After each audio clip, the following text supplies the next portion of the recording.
સોમવારે લોકસભામાં વંદે માતરમ પર 10 કલાકની ચર્ચામાં સરકાર અને વિપક્ષે अनेक मोटा दावा કર્યા। कांग्रेस ने मुस्लिम लीग के सामने घुटने टेक दिए। जितनी देर हमारे प्रधानमंत्री देश के प्रधानमंत्री रहे हैं उतने ही सालों के लिए जवाहरलाल नेहरू जी जेल में रहे। वंदे मातरमની ચર્ચા દરમિયાન કરવામાં આવેલા 6 મોટા દાવાઓ અને તેમની હકીકત જાણીશું આજના ભાસ્કર એક્સપ્લેનરમાં। સૌથી પહેલા પીએમ મોદીના 3 દાવાઓને સાંભળીએ અને તેમની હકીકત જાણીએ। પહેલો દાવો, કોંગ્રેસે મુસ્લિમ લીગ સમક્ષ ઘૂંટણ ટેક્યું।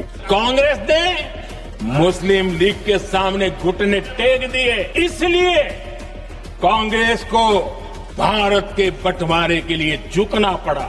હવે જાણીએ મોદીના આ નિવેદનની સત્યતા શું છે। વંદે માતરમના 4 છંદ હટાવવાનો નિર્ણય કોંગ્રેસ વર્કિંગ કમિટીએ લીધો હતો, જેમાં મહાત્મા ગાંધી, જવાહરલાલ નહેરુ, સરદાર પટેલ, સુભાષચંદ્ર બોઝ અને રાજેન્દ્ર પ્રસાદ જેવા સિનિયર લીડરો હતા। તે સમયે વંદે માતરમને કારણે દેશમાં સાંપ્રદાયિક તણાવ વધી રહ્યો હતો। નહેરુએ 1937માં સુભાષચંદ્ર બોઝને આ વિશે પત્ર લખ્યો હતો। વંદે માતરમ વિરુદ્ધ ઉભો થયેલો વિવાદ સાંપ્રદાયિક વિચારસરણીવાળા લોકોનો બનાવેલો છે, અમારે તેનો અસલી ઉકેલ કાઢવો જોઈએ। વંદે માતરમમાં ફેરફાર મુસ્લિમ લીગ સમક્ષ ઝૂકવું નહોતું, તેનો પુરાવો નહેરુના 1947ના એક અન્ય પત્રમાં મળે છે, જે તેમણે કોંગ્રેસ લીડર જીસી રોયે લખ્યો હતો।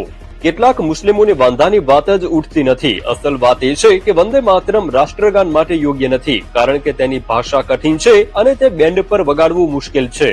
હવે બીજો દાવો, 20 अक्टूबर को नेहरू जी ने नेताजी सुभाष बाबू को चिट्ठी लिखी। वंदे मातरम की आनंद मठ वाली पृष्ठभूमि मुसलमानों को इरिटेट कर सकती है। मुझे लगता है कि ये जो बैकग्राउंड है इससे मुस्लिम भड़केंगे। હવે જાણીએ તેની સત્યતા શું છે। તો આ વાત સાચી છે કે 20 ઓક્ટોબર 1937ના રોજ નહેરુએ બોઝને આવો પત્ર લખ્યો હતો। વાસ્તવમાં તે સમયે મુસ્લિમ લીગના વંદે માતરમના વિરોધને સમજવા માટે નહેરુ તે દિવસોમાં આનંદ મંથનનું અંગ્રેજી અનુવાદ વાંચી રહ્યા હતા।